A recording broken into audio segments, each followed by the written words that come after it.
How's it going, ladies and gentlemen? Welcome back to another CCH podcast. And we have had one doozy of a season for season two.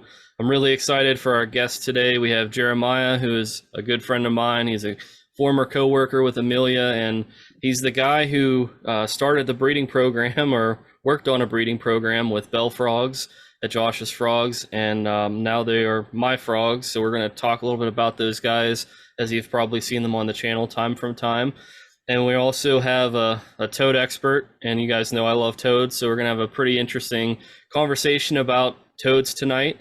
And probably the last thing, but one of the most important, is we're going to talk about the plant hardiness zones and how that change is going to affect the wildlife as well, not just the planting for gardeners and people putting stuff around their house.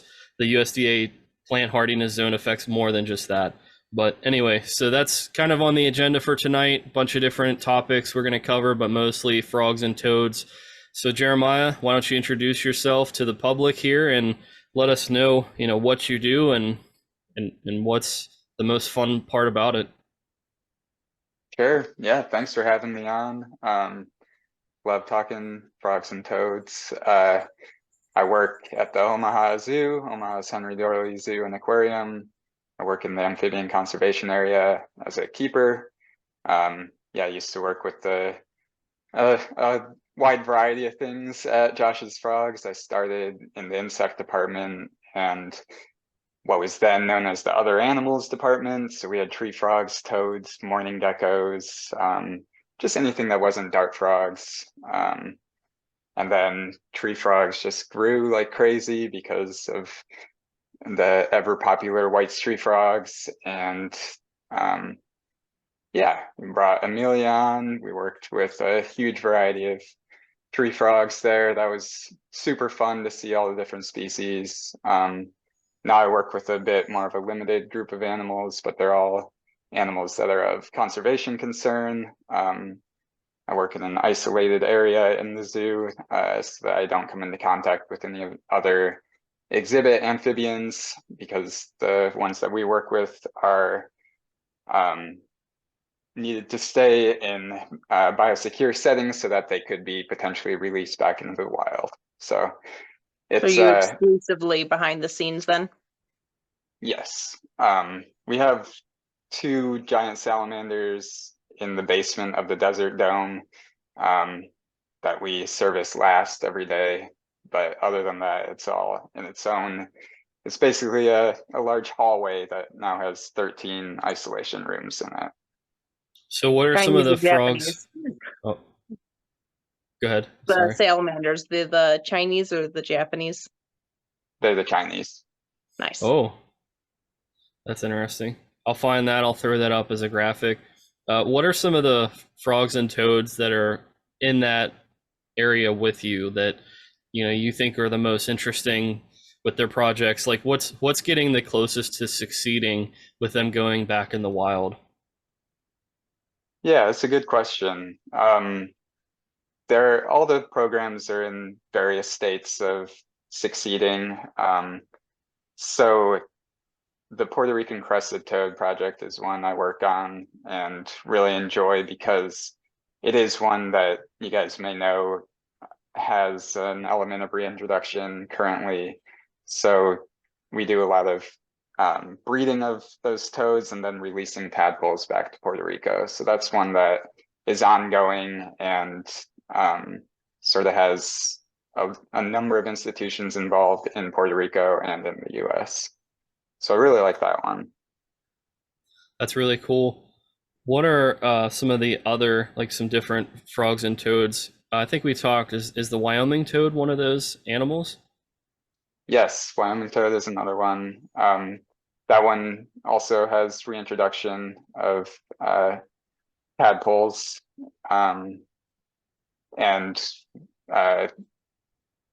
we go out and monitor the status of that population as well to see if it's growing, what the recruitment rate is. Yeah, so that's an interesting one. Yeah. Do you guys also have the Houston toad? We do not have the Houston toad, no. Okay. In terms of the Wyoming toad, I'm just really curious. I'm sure you're fully aware of the history.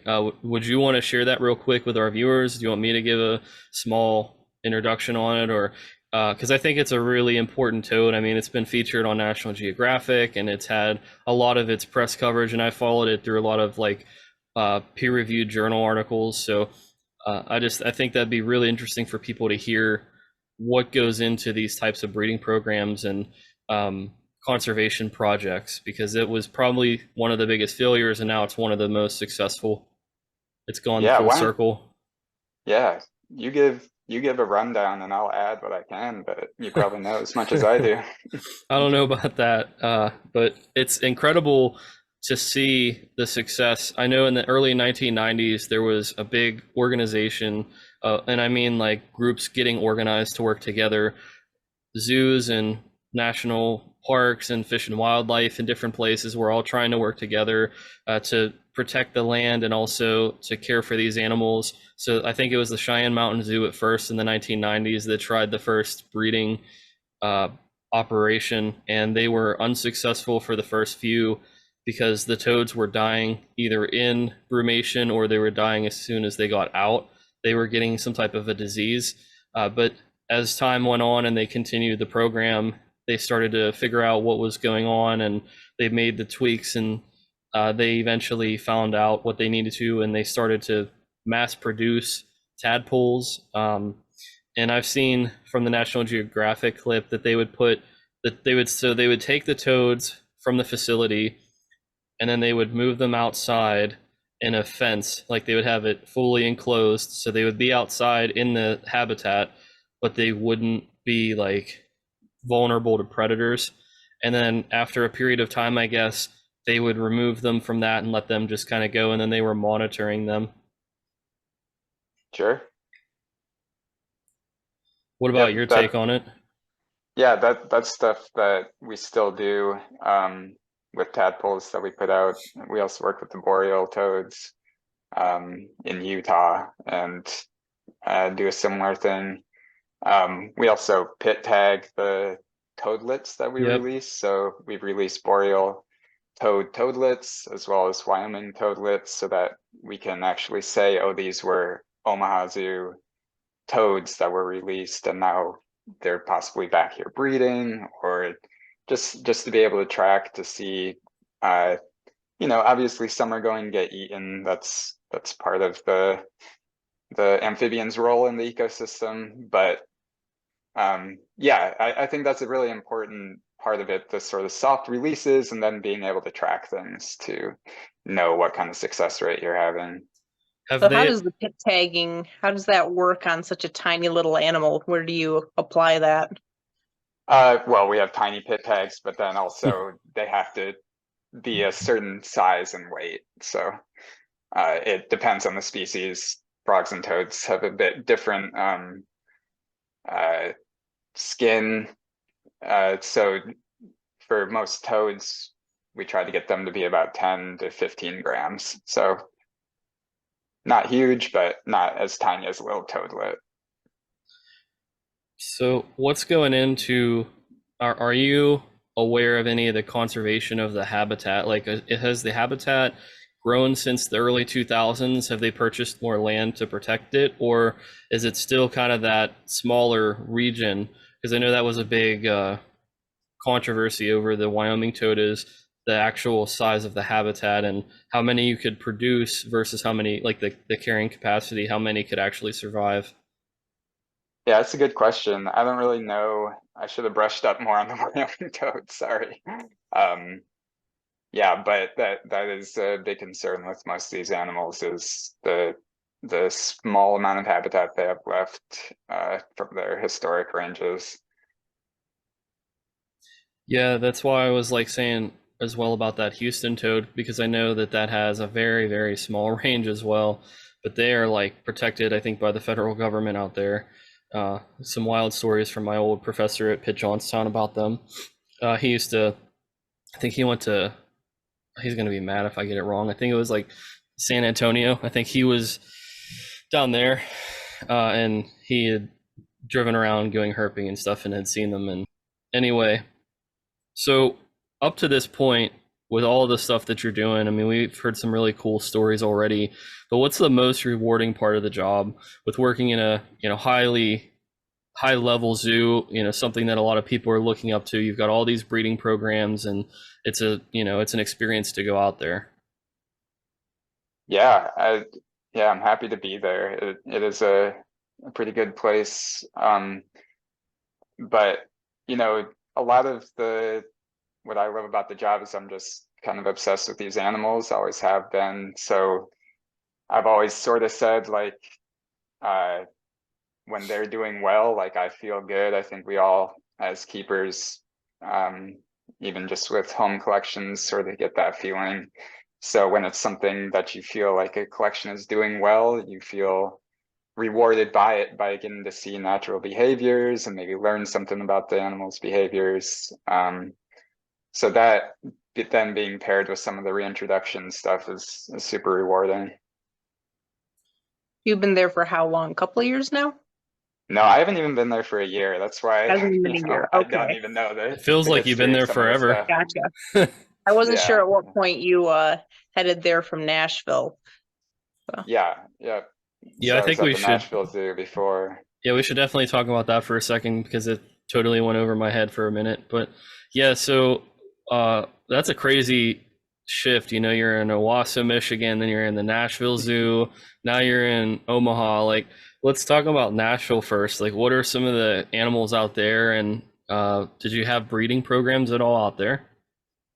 Yeah, so Nashville Zoo is also a AZA accredited zoo that, as an AZA institution, I think you're required to do some conservation.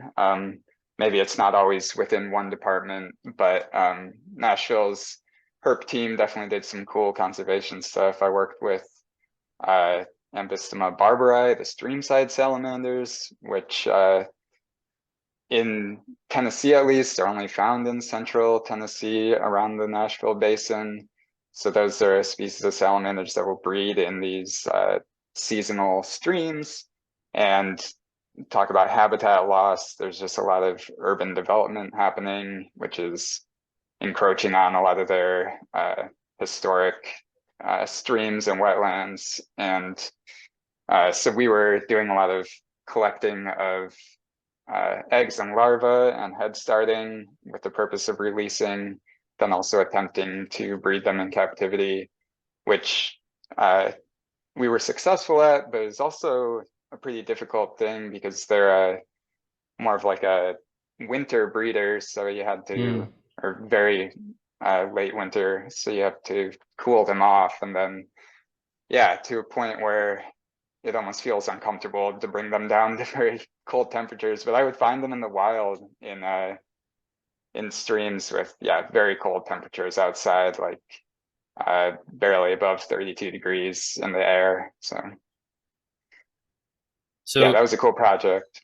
would you say that Nashville was very concentrated on some of the native species, like native US? And is Omaha more of like a national perspective, or I guess what's the different approach? Because I know different zoos have themes.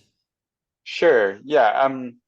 So Nashville, in terms of conservation, we did the streamside salamanders, then we had hellbenders.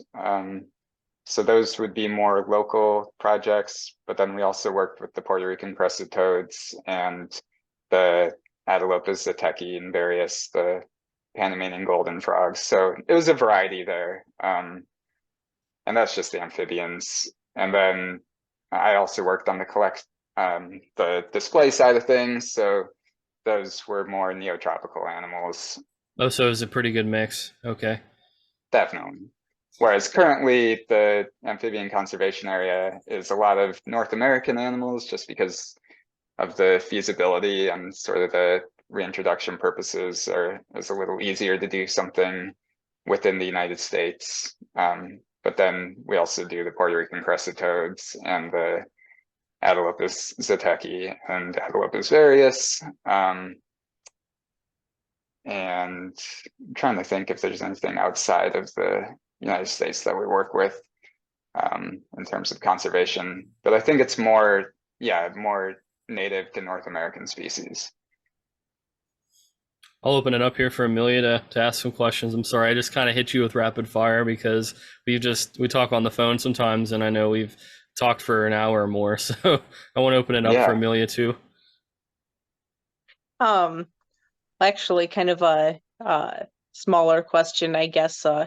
As far as those two antelopes that you've worked with, something that I'm hoping to get into at some point here soon, is there a lot of difference in how those two particular species are maintained or bred, or is it kind of Atelopus is Atelopus? There's not a whole lot of really well established parameters for a lot of different species of those kinds of things in captivity yet.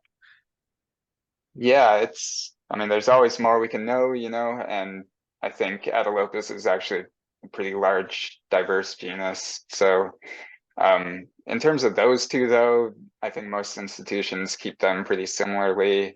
I couldn't even tell you the exact difference between them, to be honest. I think there are populations that are found at higher altitudes within the Atelopus varius and the Zateki, but we keep them essentially the same. But yeah, it's a big genus, and I bet there's tons of detail to go into each species. So Have you been able to successfully breed both of those already? yeah, so the various and Zateki, they're bred pretty commonly within zoos because a lot of institutions keep them. Oh yeah, gosh, I knew about the Zateki. It was a silly Yeah, question. yeah. Well, no, it's fine. They're bred. We don't even rain on them generally, and often they'll just breed within a setup with moving water. So Are you using they're just they're like a reasonably kind of an aquarium pump sort of a setup to get that water flow for them? definitely, yep. Just an aquarium pump in usually one side with some nice banks with rocks for them to climb on, and yep, so they usually lay pretty easily. Do you have a favorite project that you're working with currently?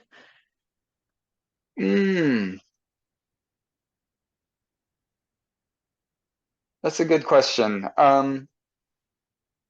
I like it all. I think I've been That's a I cop really out. like the yeah, I know. It's funny. Well, let's see. If Aaron likes toads, I would say I've always been a bit more of a frog guy. And one of the species we are definitely pretty toad heavy, but one of the species of frogs we've been working with are Mississippi dusky gopher frogs, and they just have a interesting way about them. They tend to spend a lot of time in gopher tortoise holes and then come out to the wetlands to breed. And yeah, I think they're a really cool ranid frog that yeah.